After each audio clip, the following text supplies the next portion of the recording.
வணக்கம். மேரிகோல்டு பார்த்தீங்கன்னா 3 பூக்கள் அழகா இருந்தது இன்னைக்கு. இது 3 பூவுமே பார்த்தீங்கன்னா, செடி நிறைய இருக்கிற மாதிரி இருந்தது. பார்க்க ரொம்ப அழகா இருந்தது.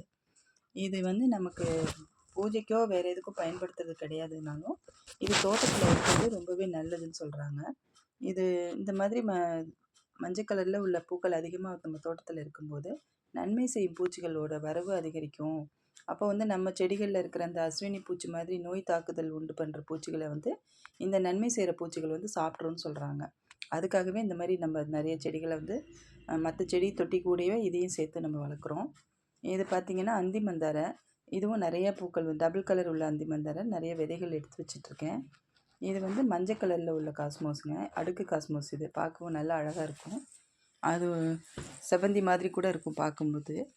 இதுலேயும் நிறைய விதைகள் வருது. விதைகள் எடுக்க எடுக்க பார்த்திங்கன்னா கொஞ்ச நாளையிலே முதல்ல ஒரு இது ஃபுல்லாக பூத்துதுன்னா அந்த செடி அடுத்து காஞ்சி போயிடுது. அடுத்தடுத்த பூக்கள் வந்து ஒரு சில செடியில் தான் கொடுக்குது. இந்த செடியில் அப்படி வரமாட்டுது. அதனால் ஒரு 2 பூவோட விதையை அப்படியே எடுத்து திரும்ப மண்ணிலேயே தூவி விட்டோம்னா இந்த செடி காயும்போது அந்த அடுத்த செடி வளர்ந்துருது. நான் அப்படி தான் ஒவ்வொரு இது வளர்த்துட்ருக்கேன். இது செண்பக செடியிலையும் நிறைய மொட்டுக்கள் வச்சுருக்கு. இது கிருஷ்ண கமலம். இதில் பார்த்திங்கன்னா நிறைய மொட்டு வச்சிட்டு இப்போ தான் ஒன்று ஒன்றா வச்சிட்ருக்குது. நேற்று கூட ஒரு பூ நல்லா பூத்துருந்தது. இதில் இப்போ திரும்ப வரிசையாக மொட்டுக்கள் இருக்குது. இது வந்து நான் மல்லிகைப்பூ செடி பக்கத்தில் வச்சுருக்கிறதுனால அதுக்கு கொடி படறதுக்கு இடம் இல்லாமல் செடிங்கள் மேலேயே ஃபுல்லாக படர்ந்து எல்லா செடியும் போட்டு அமுக்கி வச்சுருக்கு. அதை எடுத்து வேறு இடம் மாற்றி வைக்கணும். அப்புறம் இது பச்சை மிளகாங்க. நல்ல நீட்டு பச்சை மிளகாயாக இருக்குது. இது வந்து இந்த நீட்டு காந்தாரின்னு நினைக்கிறேன். அது காய் நம்ம டேஸ்ட் பண்ணால் தான் தெரியும். எனக்கே ஞாபகம் இல்லை என்ன வெரைட்டி இது மிளகா வச்சேன் அப்படின்னு சொல்லிட்டு. அப்புறம் பார்த்திங்கன்னா பால்சம் பாருங்கள். அது மற்ற செடியிலேருந்து விதை வெடித்து தானாகவே நிறைய செடிகள் முளைச்சி வந்தது. ஒரு சிலருக்கு கூட நாற்றுகளாகவே கொடுத்துருக்கேன்.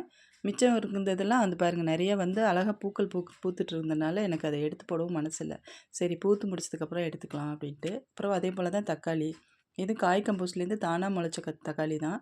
2 முறை அறுவடை எடுத்துட்டேன். இது 3வது முறை. செடி ரொம்ப சோர்ந்து ஒரு மாதிரி காயிற மாதிரி இருக்குது. சரி இந்த தக்காளிலாம் கொஞ்சம் பெருசானதுக்கப்புறம் பழுத்ததுக்கப்புறம் பறிச்சுட்டு செடி நல்லா இருந்தால் கொஞ்சம் சரிப்படுத்தி வச்சு பார்க்கணும். அப்படி இல்லைன்னா எடுத்துடலான் இருக்கேங்க. எடுத்துகிட்டு வேறு ஏதாவது செடி நட்டு வைக்கலாம் அப்படின்னு சொல்லிட்டு.